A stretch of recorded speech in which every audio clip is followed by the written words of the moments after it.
Hey there, let's talk about the newly released Canon R8. Now I watched all the early videos, and if you're watching this video later, I did make this video on the day of the announcement, and I wanted to share my thoughts about how it compares with the R6 Mark II because I've made a lot of videos about the R6 Mark II, and I think a lot of you watching my channel are interested in the R6 Mark II and how it compares with the R8. And I'll talk a little bit also about the R7 because again, I've made a lot of videos about the R7 and they share the same price at $1,500.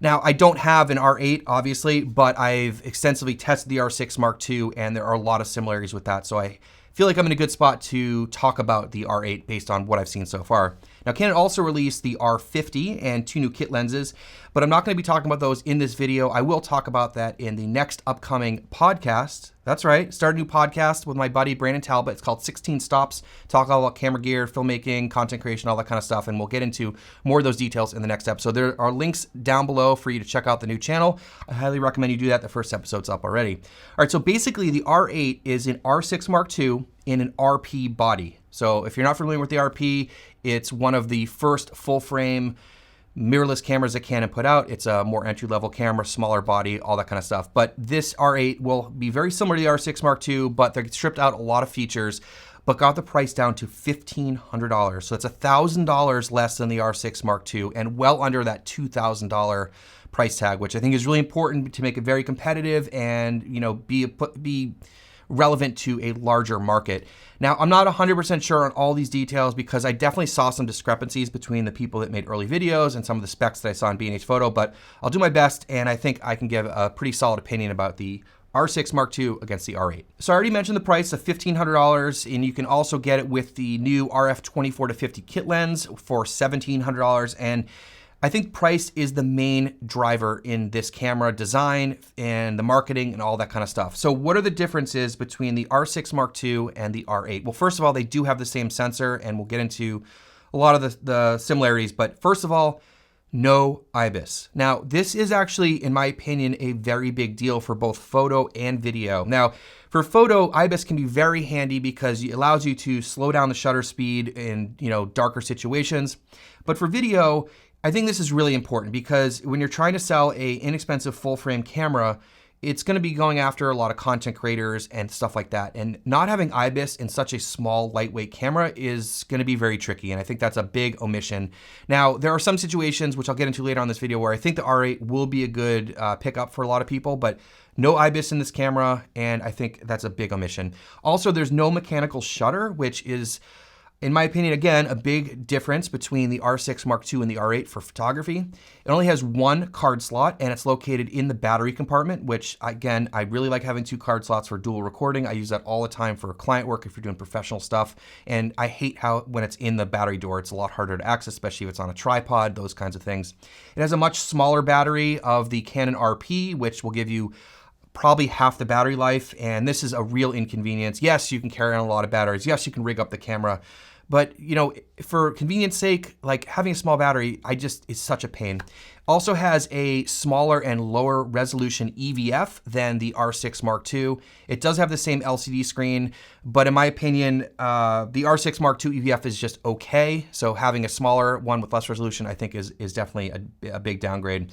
Now, it has a smaller body, which I think to some people might be a benefit, but for me personally, and I think for a lot of video shooters out there, I think the small body is going to be harder to hold, especially if you're using some of the bigger RF full-frame lenses, which for me personally, I use a lot of the RF-L zoom lenses, and those lenses are already big, so having a smaller body I think is going to make it pretty cumbersome.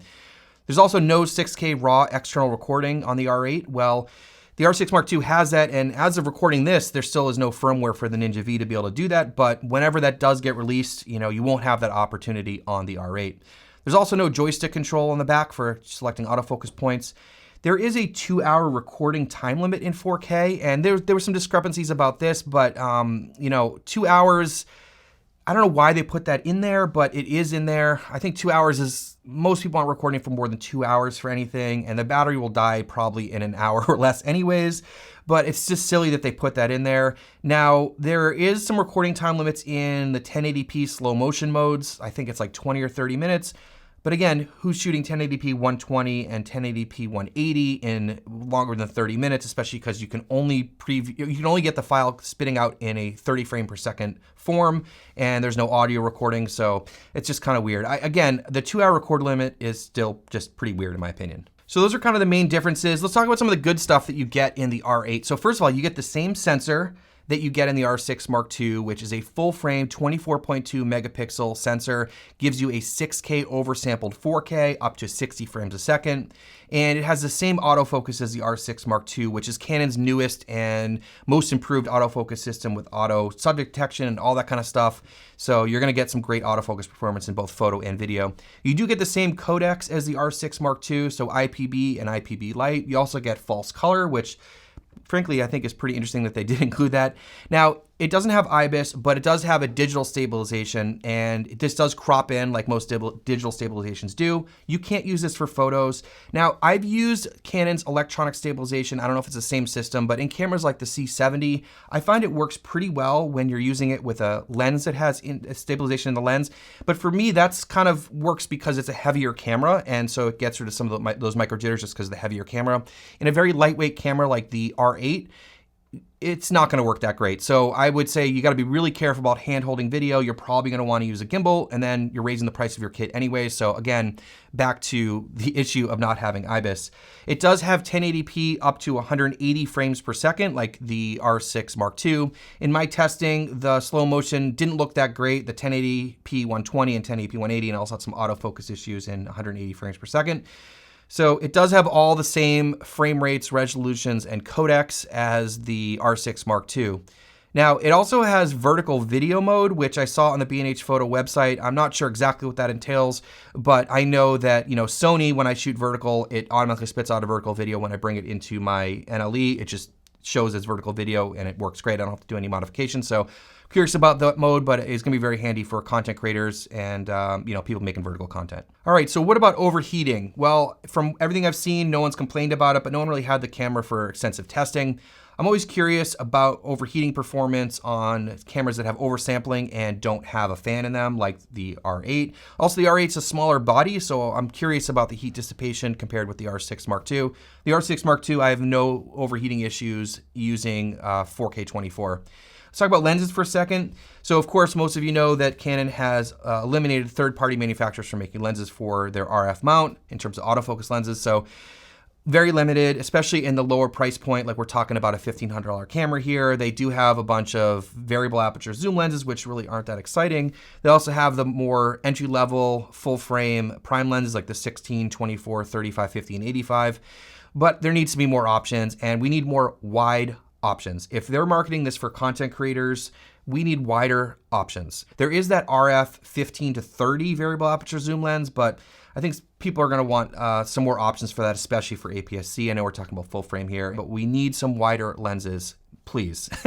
And some faster ones would be great too.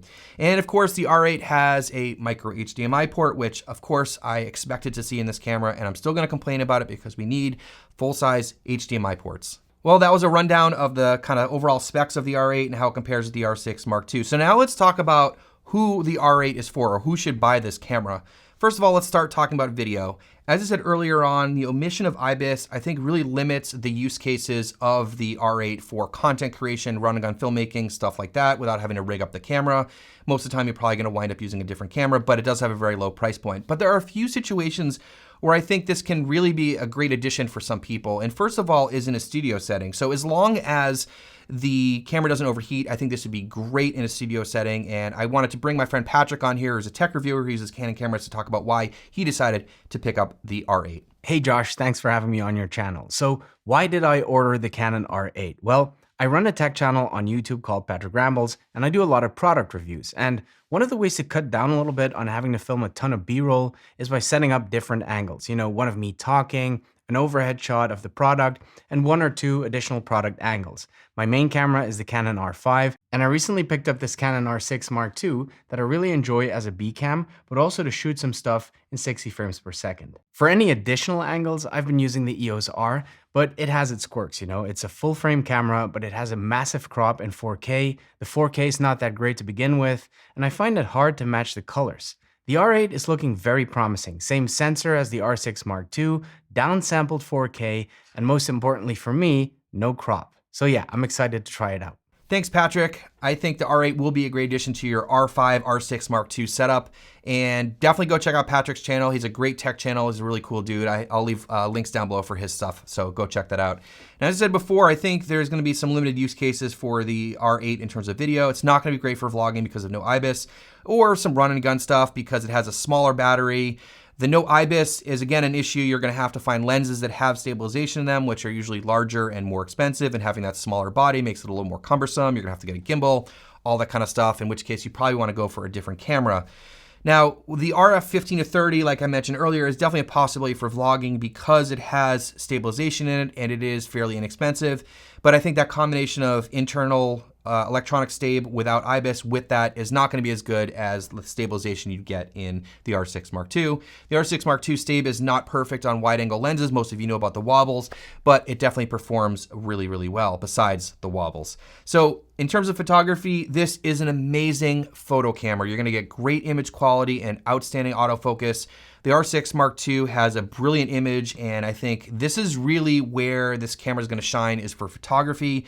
Again, though, you do lack the mechanical shutter, which is limiting again for the photography features, but you do get an amazing full frame image for $1,500. Now, I've seen some discussion about whether or not this is a replacement for the EOS R or the RP, and I think Canon wanted to market this as a replacement for the R, but I think it kind of sits in the middle between the RP and the R, both in terms of price and also features. So it has the smaller body of the RP, and it also has lower megapixels. It has 24 megapixels because the R had, I think, a 30.3, if I remember correctly, megapixel sensor.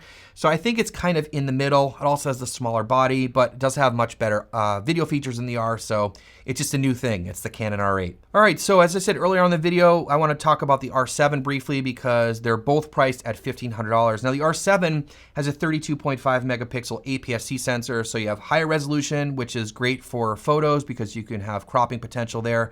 Also, you get more reach if you're doing things like wildlife and sports, but you also get some much better features like IBIS, dual card slots, the bigger battery, and a joystick. So a lot of higher end features in the R7, but of course you don't get that full frame sensor. You also don't get that full frame oversampled 4K 60 that you would in the R7. The R7, if you're shooting 4K 60, can either be line skipped or you have an additional crop, and I've covered that in previous videos. Now, in terms of the video quality of the R8 versus the R7, I think this is gonna be a tough call. Now, I've compared, this is gonna be based on the R6 Mark II because I think they're gonna put out the same image, the R6 Mark II and the R8, but I prefer the image quality of the R7 just a little bit over the R8, even though you don't get the full frame. In my testing, I got slightly more dynamic range and a cleaner image on the R7 than the R6 Mark II, but again, that's a trade-off for the full frame. The R6 Mark II also has better heat management than the R7, and I'm not really sure about the R8 because, as I said, we haven't seen extensive testing, so we'll have to see how that goes, but no one's reported any issues with overheating so far. So long record times, I'd take the R6 Mark II over the R7, but you know, we'll see about the R8. And as I said before, I think the R7 is gonna be really good for sports and wildlife photography because you get extra reach and you also have a mechanical shutter. So as I try to wrap this up, what does this mean for Sony and the other camera brands? What about the R50 and the kit lenses? Well, definitely go check out next week's podcast. We'll be getting into that. So as I said, there's a link down below for you to check out the first episode, and also make sure you subscribe while you're over there. It'd be greatly appreciated. What do you think about the R8? What do you think this means for Canon and the other brands? Let me know in the comments down below. Keep it civil, but you know, let's have some lively discussion down there. That'd be awesome. Thank you so much for watching. Please hit subscribe if you're not already, and we'll see you in the next one.